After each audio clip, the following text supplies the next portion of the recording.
চুলের যত্নে জবা ফুল যে কতটা উপকারী তা আমরা কম বেশি সবাই জানি, কিন্তু ত্বকের যত্নের ক্ষেত্রেও যে জবা ফুল একইভাবে কাজ দেয় সেটা বোধহয় আমরা অনেকেই জানি না।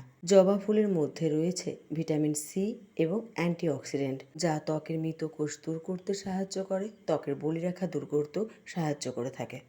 আজকে তোমাদেরকে এই জবা ফুল দিয়ে এমন একটি ফেস প্যাক তৈরি করে দেখাবো, যেটা ইউজ করলে ত্বক উজ্জ্বল এবং সুন্দর হয়ে উঠবে, ত্বকের দাগ ছোপ দূর হয়ে যাবে, ত্বকের বলিরেখাও দূর হয়ে যাবে।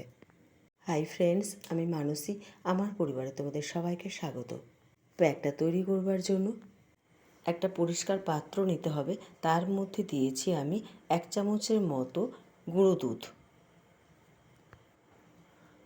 এবার এর মধ্যে দিয়েছি আমি 1 চামচের মতো জবা ফুলের পাউডার। এই দুটো শুকনো উপকরণকে মিশিয়েছি আমি কাঁচা দুধ দিয়ে।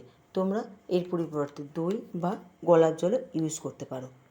সমস্ত উপকরণগুলোকে খুব ভালো করে মিশিয়ে নিতে হবে।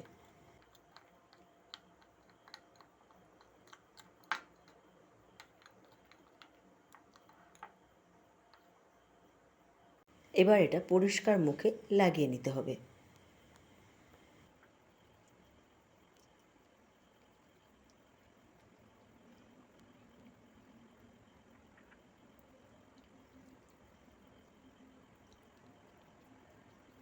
লাগিয়ে নেবার পর 10 থেকে 15 মিনিটের মতো রাখবে। তারপর শুকিয়ে গেলে নর্মাল জল দিয়ে ধুয়ে নিতে হবে। শেষে অবশ্যই যে কোনো ময়েশ্চারাইজার ক্রিম ইউজ করো। এবার আসি সাইড এফেক্টের কথা। সবার ত্বক সমান হয় না, তাই যে কোনো জিনিস ত্বকে ইউজ করবার আগে অবশ্যই প্যাচ টেস্ট করবে, তারপরে ত্বকে ইউজ করো। এটার ক্ষেত্রেও একই বলবো, আগে প্যাচ টেস্ট করো, তারপর তোমরা ইউজ করো। আর এটাকে তোমরা সপ্তাহে 2 দিন ইউজ করো। ভিডিওটা যদি ভালো লেগে থাকে তাহলে প্লিজ আমার চ্যানেলটিকে সাবস্ক্রাইব করে